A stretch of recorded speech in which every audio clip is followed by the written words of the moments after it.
Hello and welcome to studio for study. जैसा कि आप सब लोग जानते होंगे, इससे पहले इंट्रोडक्शन वीडियो में मैंने बोला था कि हम लोग पॉलिटी की सीरीज़ स्टार्ट करने वाले हैं। तो ये उस सीरीज़ की फर्स्ट वीडियो है। तो स्टार्ट करते हैं। तो हम लोग बिल्कुल बेसिक से स्टार्ट करते हैं कि पॉलिटी क्या है। तो बहुत आम भाषा या फिर लमसम लैंग्वेज में इसको डिफ़ाइन किया जा सकता है कि polity is the form of government. तो जब पॉलिटी के बारे में बढ़ते हैं, ये है फॉर्म ऑफ गवर्नमेंट। और ये जो पॉलिटी है, ये बेसिकली चार चीज़ों के बारे में हमको इन्फॉर्मेशन देता है। पहला होता है कि सोर्स ऑफ गवर्नमेंट के बारे में बताता है, फिर बताता है relationship between executive and legislature, तीसरा है फिजिकल स्ट्रक्चर ऑफ गवर्नमेंट, और चौथा है बेस्ड ऑन डिसेंट। तो एक एक करके इन चारों चीज़ों के बारे में हम लोग पढ़ते हैं। तो सबसे फर्स्ट है कि on the basis of source of government, source के बेसिस पे दो क्लासिफिकेशन फर्दर किए जा सकते हैं। एक होता है डेमोक्रेटिक फॉर्म, दूसरा होता है मोनार्कियल फॉर्म। डेमोक्रेटिक फॉर्म में क्या होता है कि जो वहाँ के सिटीजन्स होते हैं, जो नेशन की बात, जो नेशन होगा वहाँ के सिटीजन्स एक मेजर रोल प्ले करेंगे वहाँ की रूलिंग गवर्नमेंट को इस्टेब्लिश करने में। अब ये कैसे करेंगे? ये इलेक्शंस के थ्रू करेंगे। और इलेक्शंस जो भी जो डेमोक्रेटिक नेशन में जो इलेक्शंस होते हैं वो हमेशा कैसे होते हैं? फ्री, फेयर और रेगुलर इलेक्शन होते हैं। हम लोग यूजुअली क्या करते हैं, इन दोनों कंपोनेंट के बारे में तो बात करते हैं, लेकिन इस रेगुलर के बारे में हम लोग बात यूजुअली नहीं करते हैं। तो फ्री और फेयर से क्या समझते हैं? फ्री से मतलब होता है कि जो इलेक्शंस होंगे उसका सिटीजन से कोई चार्ज नहीं लिया जाएगा, एक्चुअली डायरेक्टली नहीं लिया जाएगा। अब टैक्स पेयर्स होते हैं तो इनडायरेक्टली तो उन्हीं का पैसा होता है। तो और दूसरा होता है फ्री फेयर। फेयर में मतलब क्या होता है कि जब भी इलेक्शंस होंगे तो मेल फंक्शनिंग नहीं होगी। और तीसरा होता है रेगुलर इलेक्शंस। अब रेगुलर से क्या समझते हैं कि मतलब एक फिक्स इंटरवल के बाद ये इलेक्शंस कंडक्ट कराए जाएंगे। जैसे कि इंडिया में आप जान सकते हैं, जैसा कि आप लोग जानते होंगे कि इंडिया में इलेक्शंस हर 5 साल बाद होते हैं। लेकिन अगर इस रेगुलर वाले कंपोनेंट में चेंजेस किया जाए, जैसे अब इस 5 ईयर्स को 50 ईयर्स कर दिया जाए, तो क्या हमारी कंट्री जो है वो डेमोक्रेसी बनेगी? नहीं बचेगी, क्योंकि इसका मेजर रोल है और 50 ईयर्स नहीं किया जा सकता है। इसका एक फिक्स इंटरवल होता है और जो यूजुअली शॉर्ट होता है, जैसे 5-6 ईयर्स या फिर इससे कम भी। और नेक्स्ट चीज़ के बारे में बात करते हैं, जो है on the basis of relationship between legislature and executive. इसको भी फर्दर दो उसमें क्लासीफाई किया जा सकता है कि फर्स्ट है पार्लियामेंट्री फॉर्म और दूसरा है प्रेसिडेंशियल फॉर्म। अब इन दोनों से आप क्या समझते हैं? पार्लियामेंट्री फॉर्म क्या होता है? जब एग्जीक्यूटिव जो है वो लेजिस्लेचर का ही पार्ट हो, उस फॉर्म को कहते हैं हम लोग पार्लियामेंट्री फॉर्म।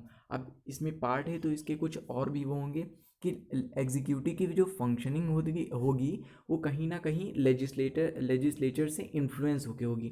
जो इसकी फंक्शनिंग होगी वो कुछ ना कुछ हद तक ही इन्फ्लुएंस होगी। और जो इसमें है ये एकदम फ्री बॉडी की तरह एक्ट नहीं करेगा। और प्रेसिडेंशियल फॉर्म में क्या होता है कि लेजिस्लेचर और एग्जीक्यूटिव दोनों एक सेपरेट बॉडीज़ होती हैं। ये इनके काम में कुछ इंटरफेयर नहीं करेगा और वो उनके काम में कुछ इंटरफेयर नहीं करेगा। तो ऐसा चलता है।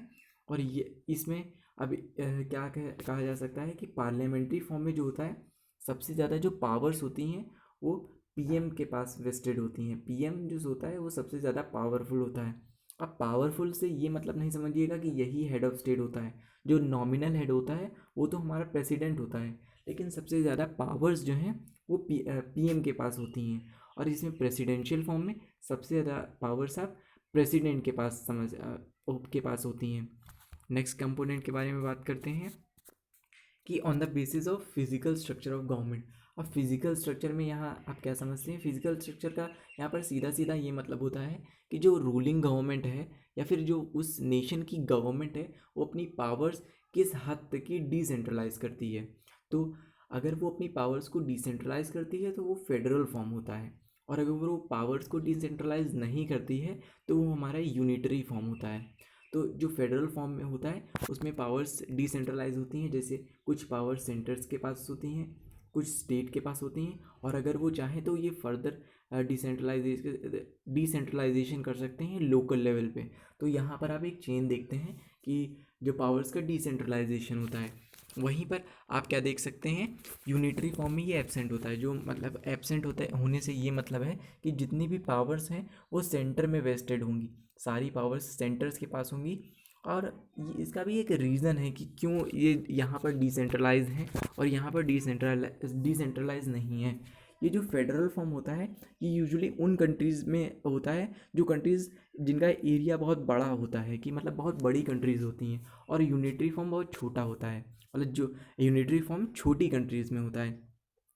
अब जब बड़ी कंट्रीज़ में फेडरल फॉर्म क्यों होता है, क्योंकि वहाँ जब डिसेंट्रलाइजेशन होता है तो वहाँ गवर्नेंस में इजी हो जाता है, वहाँ को गवर्न आसानी से किया जा सकता है। लेकिन वहीं पर यूनिटरी फॉर्म में ऐसा नहीं होता। अगर यहाँ बड़ी कंट्री में डिसेंट्रलाइजेशन नहीं होगा तो बहुत क्योस पैदा हो जाएगा, कि मतलब कौन कौन कौन कौन सी ऑफिस कौन सा काम करेगी, इसमें बहुत कन्फ्यूज़न हो जाएगा कि अब एक लोग कितनी चीज़ों को संभालेंगे।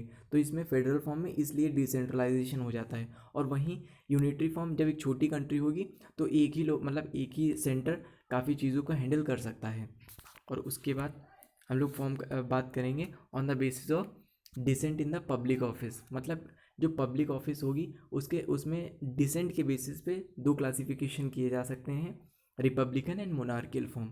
अब डिसेंट से क्या समझते हैं, ये होता है वंशवाद। जैसे एक इंसान है ए और उसका बेटा है बी, तो जब भी ये ए रिटायर होगा या फिर इसकी डिमाइज जब भी होगी तो उसकी ऑफिस जो है वो ऑटोमेटिकली इसके पास बी के उसके सन या फिर जो भी डॉटर होगी उसका चाइल्ड जो होगा उसके पास अगर चली जाती है। तो ये होता है इसमें, मतलब यहाँ पर परिवारवाद है। तो क्या होता है, रिपब्लिकन फॉर्म में तो ये एब्सेंट होता है, लेकिन मोनार्कियल फॉर्म में ये प्रेजेंट होता है। अब इसका एग्जांपल आप एंशियंट टाइम से ले सकते हैं, जो राजा रानी होती थी। तो उसमें क्या होता है कि जो एक राजा बन गया उसका बेटा फिर राजा बनता है, एक राजा बना उसका बेटा फिर राजा बना, और उसके बाद यही चेंज चलती रहती है जब तक कोई आक्रमण वगैरह ना कर दे या फिर कोई प्रोटेस्ट होके वहाँ से मोनार्की को हटा दिया जाए और रिपब्लिकन फॉर्म स्टैब्लिश कर दिया जाए। तो ये होता है। तो जो पॉलिटी के बारे में जब बात करते हैं तो पॉलिटी घूम फिर के इन्हीं चार चीज़ों के बारे में हमको इन्फॉर्मेशन प्रोवाइड करती है। तो थैंक यू फॉर लिसनिंग। और अगर आपको ये कंटेंट पसंद आता है तो इस वीडियो को लाइक करिए, और अगर आपकी कोई क्वेरी है तो कमेंट सेक्शन में आप हमको बताइए, हम पूरी कोशिश करेंगे आपकी क्वेरी सॉल्व करने के लिए। हमको आप इंस्टाग्राम और ट्विटर पे फॉलो कर सकते हैं, स्टूडियो फॉर स्टडी दोनों जगह का यूज़र नेम है। सो थैंक यू एंड जय हिंद जय भारत।